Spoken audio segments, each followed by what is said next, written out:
당연을 깨는 은혜의 승리, 당연을 깨는 은혜의 승리라는 제목으로 하나님 말씀 증거하도록 하겠습니다. 먼저 살필 것은 이겁니다. 압살롬이 반역을 했습니다. 그런데 다윗이 극렬하게 저항하지 아니하고 생각보다 순순히 예루살렘을 내주는 장면이 나옵니다. 그게 지난주까지 살핀 내용입니다. 무리수를 두지 않습니다. 왜 그랬을까? 왜 다윗은 무리수를 두지 않고 예루살렘을 순순히 내주었을까?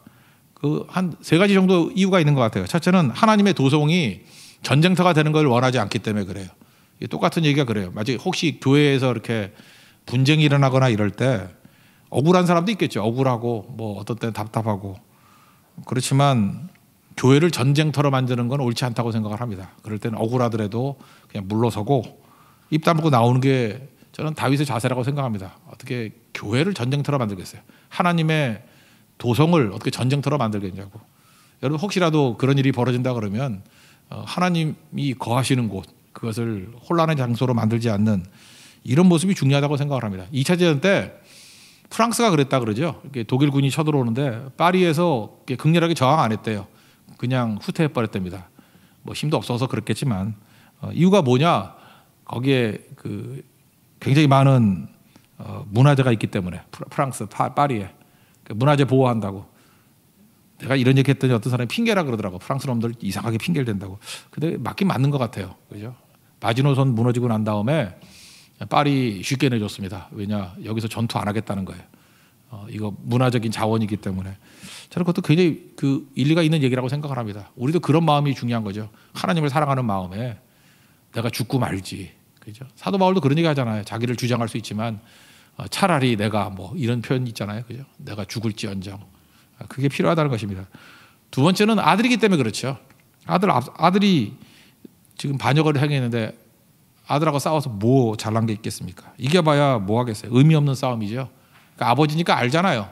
압살롬은 이름이 오래 못 간다는 거. 곧 무너진다, 돌아온다. 다윗은 항상 이랬던 것 같아요. 싸움도 잘했지만 싸워야 될 대상이 누군지를 알았던 것 같습니다. 골리앗과 싸울 때도 그러잖아요. 큰형 엘리압이 전쟁 구경하러 왔다. 사실 말도 안 되는 얘기잖아요. 형하고 싸울 수 있었지만 형하고 싸웠으면 골리앗하고 못 싸우잖아요. 입 다물고 있다가 골리앗 물리치니까 엘리압은 사라져 버리죠. 그러니까 우리도 마찬가지입니다. 우리의 대적 마귀하고 싸워야지 잘 싸우는 게 문제가 아니에요. 누구하고 싸우느냐게 중요하다는 것입니다. 바보들이 우군에게 총질해요. 우군에게. 그죠? 이게 크리스찬들에게 총질하고 바보죠. 세 번째는 이런 거예요. 하나님 앞에 서 있는 거죠. 하나님이 나를 낮추신다. 하나님이 나를 징계하신다. 하나님이 낮추시면 낮아지는 거지 뭐 어떡하겠어요. 그죠? 다윗은 참 하나님 앞에 서 있는 종이에요. 죄를 지어도 참 어폐가 있나? 죄를 지어도 하나님 앞에 좀 멋지게 죄를 짓는 것 같아요. 하나님 앞에 도전하지 않고 낮추고 깨지면 깨져버리고. 이게 되게 중요하다고 생각을 합니다. 그러니까 이게 중요한 거죠. 은혜 담는 그릇으로서 겸손함을 가지고 있는 거죠. 그래서 하나님께 쓰임받았던 사람들을 보면 다 약점들이 다 많았던 것 같아요. 19세기에 설교의 황태자라고 얘기하는 스펄전 목사님도 통풍이라는 게 있었대요. 통풍. 통풍이 뭐예요? 이렇게 뭐 아픈가 보죠? 이렇게 바람이 들어가는 것 같은 거예요. 통풍이 있어가지고 잠도 못 자고 괴로워했던 게 그 글에 굉장히 많이 나와요. 통풍. 근데 스펄전도 거의 비슷한 얘기 하던데요. 하나님이 나를 통풍을 통해서 낮추신다고. 스펄전이 얼마나 설교를 잘했습니까? 얼마나 잘난 인간이에요. 그죠? 메트로폴리탄 타버너클이라고 해서 세계에서 제일 큰 교회도 짓고 막 그랬는데 그래도 스펄전이 하나님 앞에 겸손하게 쓰임받았던 이유가 그냥 통풍 때문에. 우리가 다 그런 장치가 있겠죠. 그런 걸 다윗도 겸손하게 받아들였다는 것입니다. 우리는 많은 순간에 당당하게 일하고 싶어 해요. 그리고 폼나게 일하고 싶어 하고. 근데 하나님은 그렇게 우리 안 쓰시더라고. 초라하게 쓰시고 폼 안 나게 써요. 스타일 다 구기게. 이게 뭐야. 촌티나게. 촌티날 때 그때 하나님이 쓰시는 거예요. 그게 되게 중요한 거거든요. 그거 반대로 너무 당당하고 폼나게 되면은 알게 모르게 잠깐 자랑해요. 자기 자랑한다고. 그래서 하나님 앞에서 깨지는 거죠. 저는 제가 했던 설교를 괴롭지만 좀 듣습니다. 그래서 우리 딸들이 그래요. 아니 자기가 한 설교를 뭐 맨날 들어 그러는데 좋아서 듣는 게 아니라 들어봐야죠. 들어봐야 되는데 설교 들으면서 제일 듣기 싫을 때가 언제냐 하면은 제가 제 자신에 대해 듣기 싫을 때가 그거예요. 은근히 자기 자랑할 때 진짜 듣기 싫어요. 내가 했던 설교인데 내가 자기 자랑을 하는 거야. 그때 나도 듣기 싫은데 성도들이야 얼마나 듣기 싫을까. 그죠? 그런 생각을 해봐요. 또 하나는 함부로 말한 거. 이렇게 막 함부로 말한 것들 있잖아요. 와, 내가 이런 소리를 왜 했나. 가슴을 치죠. 가슴을. 근데 함부로 말한 것도 굉장히 괴롭지만 더한 건 자랑하는 거예요. 자랑하는 거. 다윗을 보세요. 얼마나 잘할 것이 많은 인생이었겠습니까? 근데 하나님이 낮추시는 것들이 있으니까 하나님만 자랑하잖아요. 그래서 무리수 두지 아니하고 이렇게 예루살렘 쉽게 물러났던 이유들, 이것도 좀 배워야 될 필요성이 있다고 생각을 합니다. 이걸 좀 베이스에 깔고 오늘 본문 말씀을 좀 살폈으면 좋겠습니다. 다윗은 믿음의 사람이었습니다. 그래서 모든 배후에 하나님이 있다는 것을 깨달았어요. 그래서 하나님의 섭리가 있다, 하나님의 손길이 있다, 하나님의 개입이 있다. 이걸 믿음이라 그러잖아요. 하나님의 손길, 하나님의 개입, 이걸 뭐라 그러죠? 은혜죠, 은혜. 믿음에 의해서 은혜를 구하는 거예요. 믿음이 뭐예요? 믿음이나 스위치를 누르면 하나님의 은혜가 내게 임하는 거예요. 하늘의 은혜가 내게 다 축복이 임하는 거예요. 그게 다윗의 생각이었다는 것입니다. 은혜 없이는 서지 못한다. 그래서 모든 것을 당연하게 보지 아니하고 은혜로 봤어요. 은혜 아니면 설 수 없다. 지금 다윗이 무너졌습니다. 우리도 실패하잖아요. 이렇게 실패했을 때 만나는 사람들이 있습니다. 근데 뭘 어떻게 만나야 되냐? 은혜와 함께 만나면은 이게 다 좋은 것이 되지만 아무리 좋은 걸 할지라도 은혜 없이 만나면은 실수하고 넘어지고 깨질 수밖에 없다라는 것입니다. 다윗이 만났던 사람들 한번 봅시다. 첫 번째는 무비보셋의 종 시바를 만났습니다. 이 사람은 줄서기의 달인이에요. 1절부터 4절까지 나오는데 순수한 농계에서 다윗 맞으러 나온 건 아니에요. 뒤에 보면 안다고요. 처세에 능한 사람이었습니다. 그의 판단은 이런 거예요. 내가 보니까 압살롬은 그릇이 안 되는 사람이야. 다윗이 마지막에 반드시 돌아올 거야. 승리할 거야. 그래서 이렇게 정치적으로 보험 들어놓자. 그래서 자기 주인 몰래, 자기 주인이 무비보셋이잖아요. 험담하면서 다윗에게 이렇게 선물 가지고 나옵니다. 도망칠 때 이렇게 물품 가지고 나오니 얼마나 고맙겠어요. 그죠? 아무도 자기 지지해주는 사람이 없는데 시바가 와가지고 먼저 낙이 2마리, 낙이 2마리에 잔뜩 싣고 왔어요. 떡 200개, 건포도, 백송이, 여름과일 100개, 포도주 한 가죽 부대. 자세히 설명이 돼 있어요. 그러고 난 다음에 그걸 또 설명을 해주는 거예요. 나귀는, 실컷 나귀는 왕의 가족들이 타게 하십시오. 거기 뭐 왕비도 있고 이렇게 뭐 약한 사람이 있을 거 아니에요. 나귀 타고 가게 해주세요. 그리고 떡과 과일은 청년들이 먹게 하고, 그 다음에 포도주는 이게 들에서 피곤한 사람들, 이게 포도주가 힘을 주는가 보죠. 뭐 그런 거, 뭐 동충하초 이런 거 같아요. 그죠? 이거 먹게 하세요. 참 고마운 일이죠. 그리고 자세히 설명도 해주니. 그때 다윗이 묻잖아요. 내 주인 무비보셋은 어디 있냐? 그랬더니 예루살렘에 그냥 있습니다. 그러면서 거짓말하죠.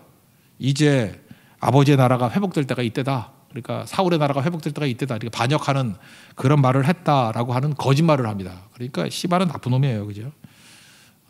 돕는 자입니다. 우리를 도와줄 때 우리는 정신 놓고 도움받으면 안 돼요. 위기 순간에 우리를 도와주면요, 마음이 활짝 열려가지고 그냥 그 사람이 말하는 게 100% 진리라고 생각할 때가 많이 있다는 거예요. 인생 살아보십시오. 어려울 때 돕는 사람 얼마나 고마워요. 근데 그 사람이 100% 진실하지 않을 수 있어요. 그래서 하나님 앞에 또 엎드려 기도해야 돼요. 은혜 부어달라고. 하나님 이 선의도 지혜롭게 받을 수 있도록 해 주십시오. 이게 되게 중요한 거죠. 그래서 항상 기도가 필요해요. 도와주는 사람이 있는데 뭐 기도가 필요하냐? 하나님이 응답으로서 돕는 자를 보내주셨다. 그렇지 않아요. 저도 이렇게 인생을 살다 보니까 큰 함정은 호의 속에 있어요. 큰 함정은 호의 속에 있다니까요. 목사를 제일 어렵게 하는 사람이 누구냐 하면은 목사한테 되게 잘해주는 사람이에요. 엄청 목사한테는 잘해줘. 근데 크게 보면 교회는 해가 되는 사람이 있어요. 목사한테는 잘해줘. 그래서 막 측근같이 있는데 전체적인 교회를 혼란스럽게 만드는 사람이에요. 자기 사익을 추구하고. 그때 은혜 구하지 않고 엎드려 기도하지 않으면 속는 거죠. 나한테는 잘해주거든. 그러니까 좋은 사람이고 하나님의 사람이지 않은데 하나님의 관점에서 놓고 볼 때는 반드시 플러스이지 않은 사람이 있다고. 이거 정신 놓고 지내면 몰라요 이거. 그러니까 항상 기도해야 돼요. 하나님, 이 사람이 내 앞에서가 아니라 하나님 앞에서 이게 진짜 올바른 사람입니까? 그거 깨우치지 않으면 속는다는 것입니다. 다윗도 속았어요. 그래서 그 얘기를 듣고 난 다음에 뭐라 그랬어요? 무비보셋 이 나쁜 놈, 말은 안 하지만 그러고 그의 모든 재산이 내가 돌아오면 다 네 거야. 경솔하죠. 얼마나 경솔합니까? 다급하니까 그냥 지멋대로요. 여기서 기도했다, 하나님께 물어봤다, 정보 확인했다, 그것도 없어요. 한 번 확인해 봐도 되잖아요. 나중에 얘기해도 되잖아요. 근데 이렇게 경솔해요. 이것 때문에 나중에 억울한 사람 나오고 불공정한 사람 나오고 얼마나 큰 문제가 됐겠습니까? 이게 되게 중요한 거죠. 그러니까 우리도 하나님 앞에서 나를 도와주는 사람이 온다 할지라도 꼭 하나님의 은혜를 구하는 그 모습이 필요하다는 것입니다. 그러지 않으면 우리도 속을 수 있다. 여러분 지금도 여러분 편이라 그러고 여러분 도와주는 사람 있고 여러분 기분 좋게 만드는 사람들이 있죠. 그 사람들이 도움이 되죠. 감사하죠. 근데 그것이 크게 볼 때 하나님 관점에 놓고 볼 때 100% 진리 아닐 수 있다라는 거예요. 그래서 도움 받을 때에도 은혜 자리에서도 더 큰 은혜를 구할 줄 아는 우리 하나님의 거룩한 종 되기를 축원합니다. 그래야 넘어지지 않는다는 거예요. 그 다음에 두 번째로 나오는 사람이 있습니다. 누구냐? 실패했을 때 반드시 찾아오는 사람인데 시므이입니다. 이 사람은 욕하고 저주하는 사람이에요. 5절부터 14절까지인데 사울의 친족입니다. 시므이가 와가지고 계속해서 저주하고 돌을 던집니다.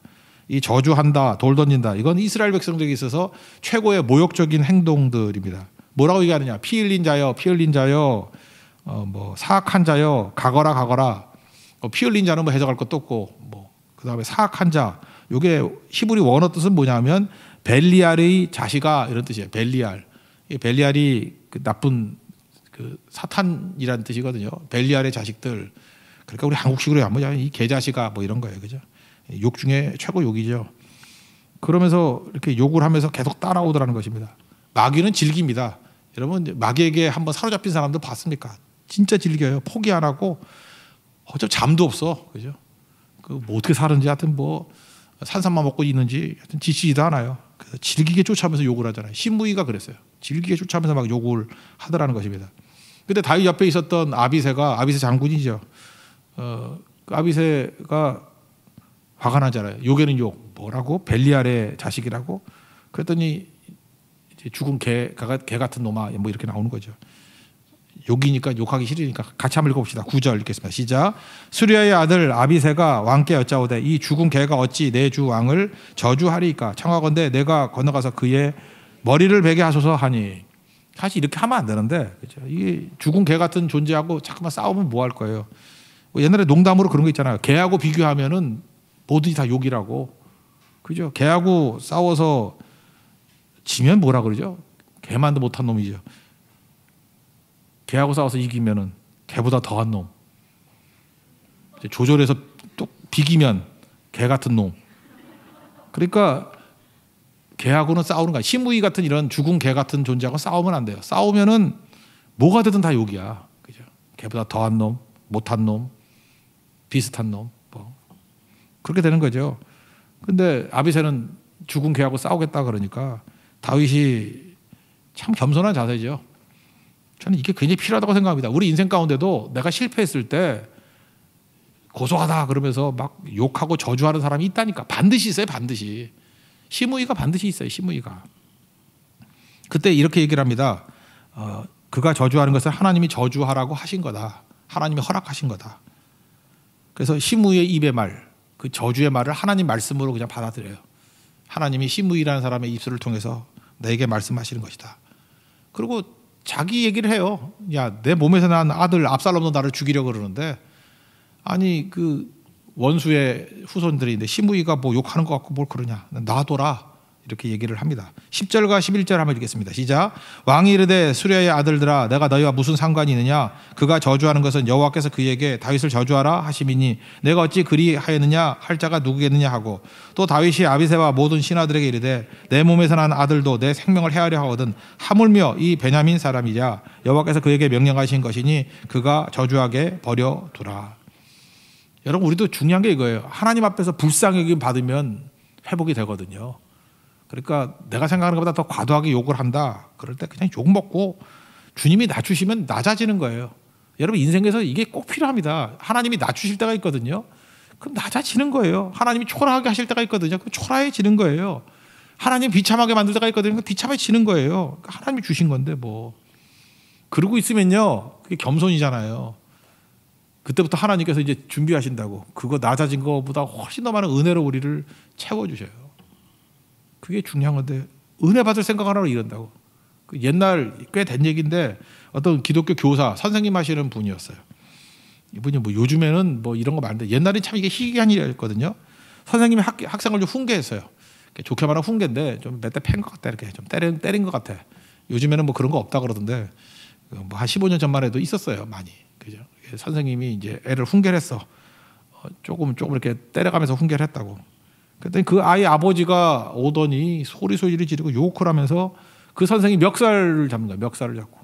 선생님이 그래도 자존심이 있는데 이런 봉변을 당했으니 흔치 않은 일이었거든요. 이거 진짜 흔치 않은, 이게 뉴스감이었어요. 그 당시만 해도. 흔치 않은 일이었다고. 그래서 많은 사람들이 이제 얼마나 상처를 입었을까 그랬는데 그분의 태도가 참 좋아요. 그죠? 그 선생님이 뭐라 그러냐 하면은 내가 기도 안 했더니 내가 교만해졌다고. 그랬더니 하나님께서 저 학부형을 통해 가지고 나를 훈련하시는 거라고. 낮아지게 만드시는 거라고. 그러면서 기분은 나쁘겠지만 그걸 그냥 받아들이더라고요. 그죠? 저 거친 아버지의 입을 통해서 나로 하여금 기도하게 만드셨다고. 겸손하게 만드셨다고. 믿음은 해석이잖아요. 해석이 거의 다윗을 방불케 하죠. 이분이 사무엘하 16장을 읽었나 그런 생각이 들 정도라고. 거의 똑같은 반응을 보여요. 내가 교만해지고 잘못 많이 하니까 저런 거친 아버지의 입술을 통해서 나를 멱살잡이를 해서 초라하게 만드신다. 더 기도하고 더 겸손해져야지. 그러니까 이분이 이제 자기가 했던 소리는 아닌데 남의 말을 인용해서 내게는 두 종류 사람이 있다. 나를 위해서 기도해 주는 사람이 있고 또 기도하게 만드는 사람이 있다고. 이 학부형은 기도하게 만드는 분이죠. 그래서 유익을 받아들이더라고요. 그러니 이분이 뭐 일어서게 되죠. 하나님께서 또 은혜 한참 부어주셔서 세워주시더라고요. 그러니까 적이 던진 벽돌, 이 저주와 욕설이라는 벽돌을 가져다가 기도의 성을 쌓는 사람이잖아요. 그러니까 얼마나 강력합니까? 우리 인생도 그래야 된다는 거예요. 제발 어떤 사람이 욕하고 저주한다고 같이 이 죽은 개가 하면서 또 개로 나가면 안 된다는 거예요. 그죠? 그거 은혜가 뭔지를 모르는 거예요. 그리고 은혜가 제일 중요해요. 하나님이 주시는 은혜가 제일 중요하잖아요. 누구에게 은혜가 임해요? 겸손한 자에게. 교만한 자를 대적하시고 겸손한 자에게 은혜를 주신다고. 하나님이 누구에게 은혜를 줘요? 불쌍한 자에게 은혜 줘요. 불쌍한 자에게. 그래서 자꾸만 얻어 터지면요. 맞으면은 하나님께서 불쌍히 여기시더라고. 그래서 채워주신다는 거예요. 많이 불쌍해지십시오. 참 묘한 게 뭐냐면요. 이렇게 많이 맞으면 애통하는 자는 하나님이 위로해 주신다 그랬잖아요. 많이 맞으면은요. 사랑스러워져요. 여러분 지금 혹시 이렇게 사랑스럽지 않은 애들이 있죠? 어쩌면 저렇게 사랑스럽지 않을까? 뭐 사랑스러워진 방법 가르쳐 드릴까요? 맞으면 돼. 막 맞으면 돼.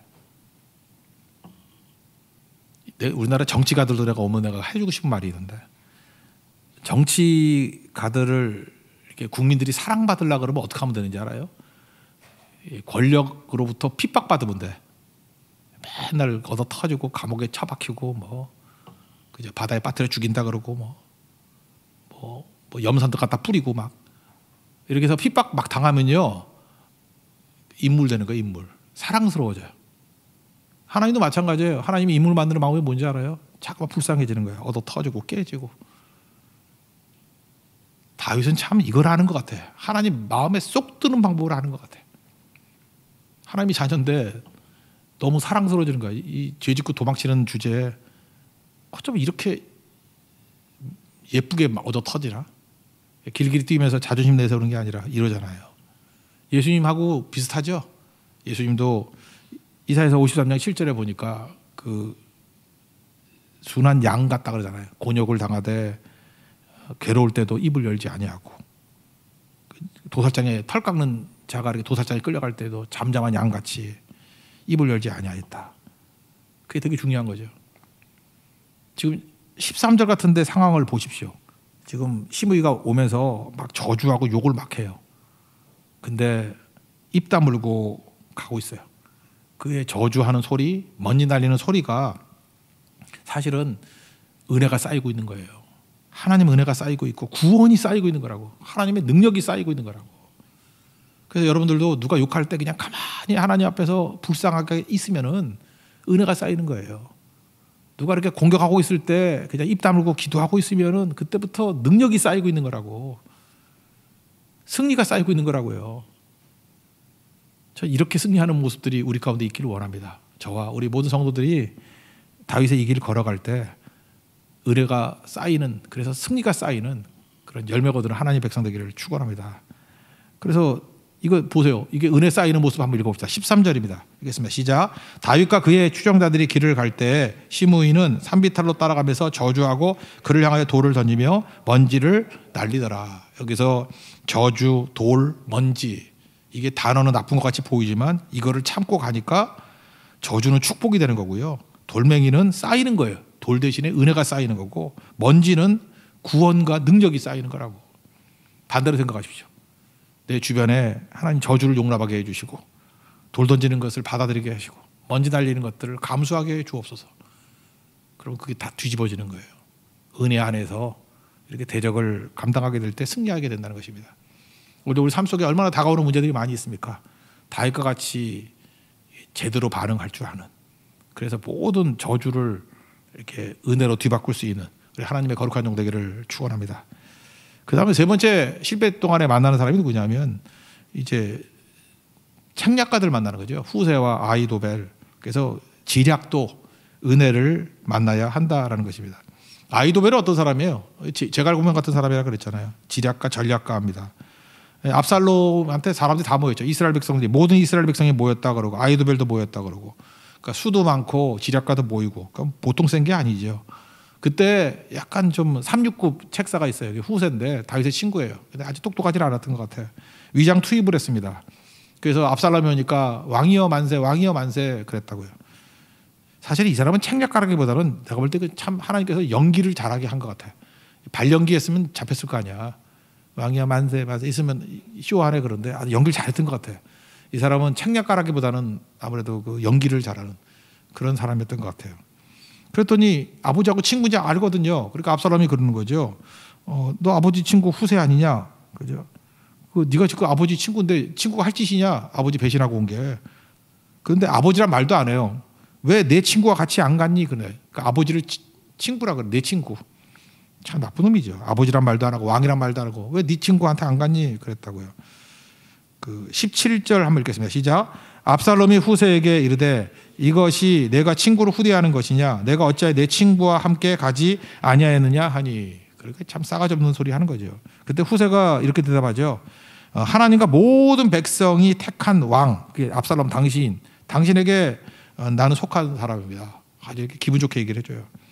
그러면서 얘기를 하기를 내가 전에 왕의 아버지한테 섬겼듯이 당신을 왕으로 잘 섬기겠습니다.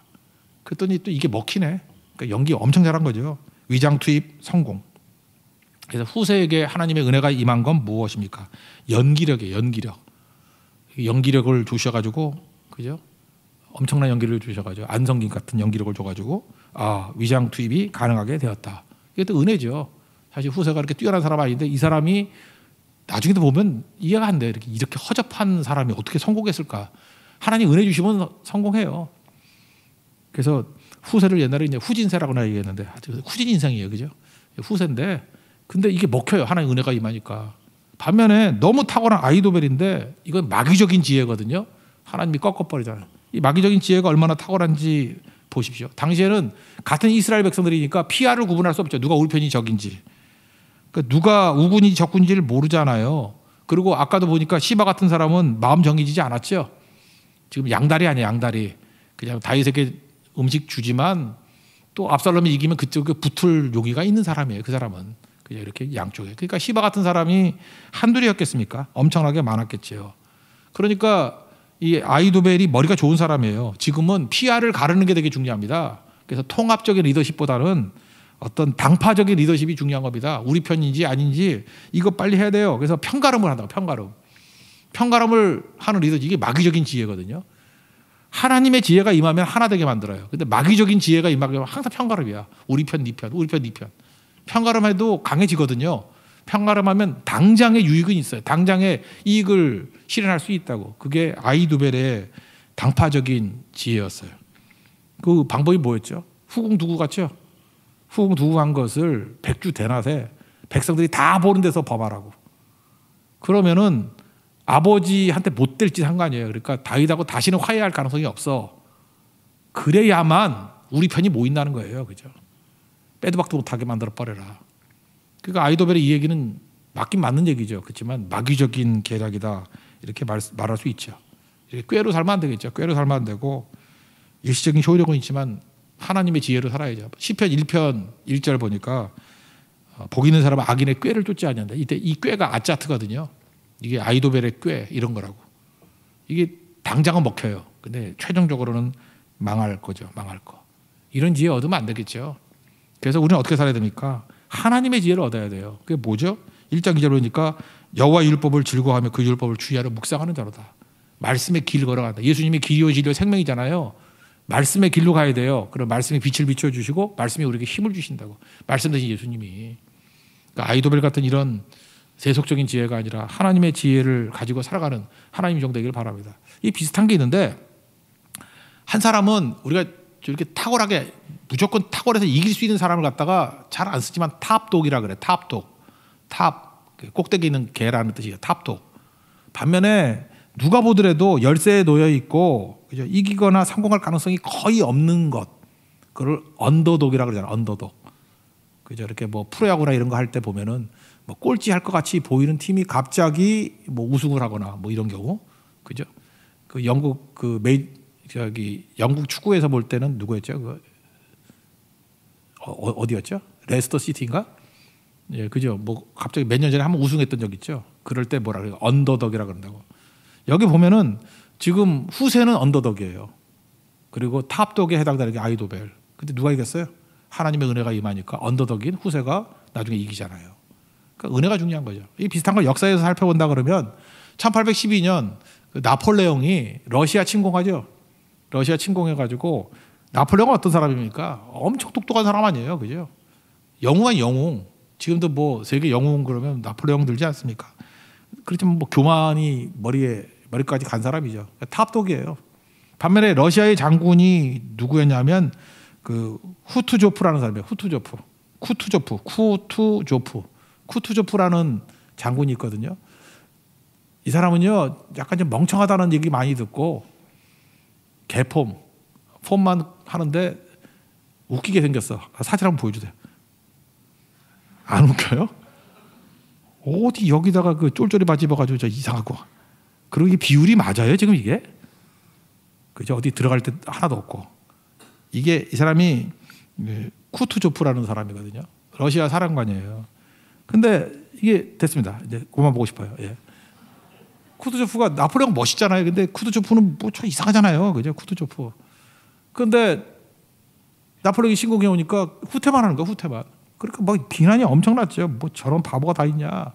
근데 후퇴가 작전도 아니었고 러시아가 준비가 안 돼 있었어요. 그래서 마지막에 모스크바까지 다 내주고 초토화 작전이라고 이제 불질러 버렸다고. 자기가 스스로. 그리고 뒤로 가가지고 사실은 그게 작전이 아니었대요. 나중에 보면.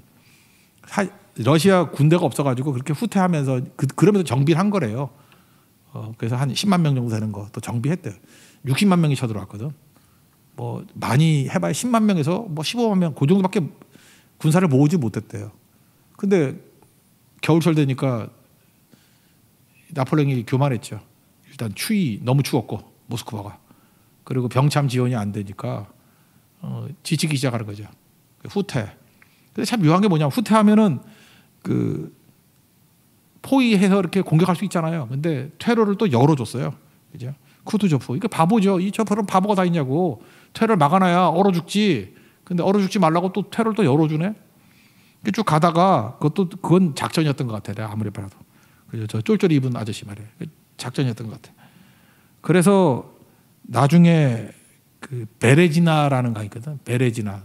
아주 몸 베랬다 그래요. 외우기 쉽지 않아요. 베레지나 강에서 60만 명 중에 10,000명이 살아 못 갔대요. 59만 명 넘게 죽었어요. 프랑스 군인들. 그러니까 대패죠, 대패. 이것 때문에 사실 나폴레옹이 몰락하게 된 거죠. 그러니까 잘 보세요. 이 사람의 특징이 뭐냐면요. 이 쿠투조프라는 사람이 아까도 보면 웃기게 생겼지만 역사 기록에 의하면 이 사람이 기도하는 장군이었어요. 왜 기도했느냐? 나는 언더독이니까. 도저히 나폴레옹하고 이길 수가 없는 거야. 상대가 수도 그렇고 전략도 그렇고 여기는 뭐 실전 경험이 있는 군대 아니야. 지금 러시아는 그 알렉산드리아 알렉산드 1세인가 해서 뭐 하여튼 쪼다 같은 왕이었어요. 그죠? 그래서 상황이 너무 안 좋은 거예요. 근데 그 열세에서 이겼잖아요. 그러니까 기도죠, 기도. 오로지 하나님 바라보고 기도하는 거. 지금도 그 러시아 가보면은 이때 전쟁 승리 우리는 뭐 별로 이렇게 기분 나쁘니까 잘 안 하지만 이거 박물관에 엄청나게 기록돼 있고 그래요. 러시아 여행 가면은. 톨스토이의 그 전쟁과 평화도 이게 배경이 이거잖아요. 너무 길어서 못 봤죠? 전쟁까지만 읽고 평화를 못 읽는 사람이 많아. 너무 길어가지고. 전쟁과 평화. 또 하나가 음악 제가 좋아하는 음악 중에 하나인데 그 음악 중에 대포 소리가 나는 음악이 있어. 그 대포 소리가 좋아가지고. 차이코프스키라는 사람이 있어요. 러시아에는 여러 스키들이 있는데 그 중에 차이코프스키라는 사람이 있는데 1812 서곡이라는 노래가 있어요. 그게 이 베레지나 강에서 대승리했을 때를 기념해 가지고 만든 서곡이에요. 서곡. 그 오버처라 그러죠. 서곡. 1812 1812년 서곡. 그 노래 좋아요. 한 15분 정도 나오는 노래인데 굉장히 힘이 되고 그래요. 근데 그 노래 메시지가 뭔지 알아요? 이거예요. 자기 교만에 겨워하는 탑독인 나폴레옹이 겸손하게 엎드려서 하나님의 은혜를 구하는 언더독. 그죠? 쿠투초프의 능력에 무너지는 모습들. 그게 음악 주제예요. 그래서 1812 오버처. 이거는요. 내가 약할 때, 내가 부족할 때, 내가 연약할 때 하나님 의지에서 어떻게 이길 수 있느냐. 그럴 때 배경음악으로 깔아주세요. 역전이 역전. 잘 보세요. 이게 똑같은 얘기죠. 후세가 러시아의 그 쿠투초프하고 똑같아요. 약한 존재였지만 그 강력해 보이는 아이멜렉, 나폴레옹 같은 사람을 이기잖아요. 왜요? 은혜 의지하니까. 은혜 의지하니까. 잊지 마십시오. 하나님의 은혜와 함께하는 약함은 약함이 아닙니다. 강력해질 수 있다는 거예요. 그래서 우리가 누굴 만나든지 간에 항상 은혜와 함께 만나게 되면 승리할 수 있다는 것입니다. 조심하십시오. 돕는 자가 온다 할지라도 은혜 없이 만나면은 속습니다. 그 너무 의지하다가 속아요. 그리고 대적들이 와가지고 막 열받게 만들면 사람을 만나면 안 돼. 은혜를 먼저 만나야지. 그래야 분노하지 아니하고 역으로 그저 이렇게 저주하고 돌멩이 날라오고 그 다음에 먼지 날리는 것이 내게 승리를 쌓는 거예요. 은혜를 쌓는 거라고. 그래서 역전하는 믿음의 종 되길 바랍니다. 그리고 무엇보다도 내가 언더독이잖아요. 우리 크리스찬들은 대부분 연약하고 부족해요. 언더독이에요, 우리. 근데 은혜 만나면 그죠? 쿠투조프 같이 나폴레옹을 이길 수 있는 승리하는 종이 될 수 있다는 것입니다.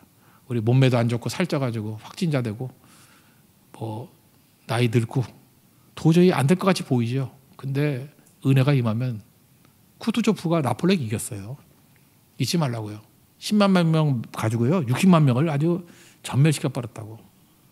성경에만 있는 얘기가 아니라 역사에서 나타나는 현상이라는 것입니다. 우리 은혜 구하고 승리하는 하나님의 거룩한 종 되기를 축원합니다. 자리에서 일어나겠습니다. 은혜 아니면 찬양하겠습니다.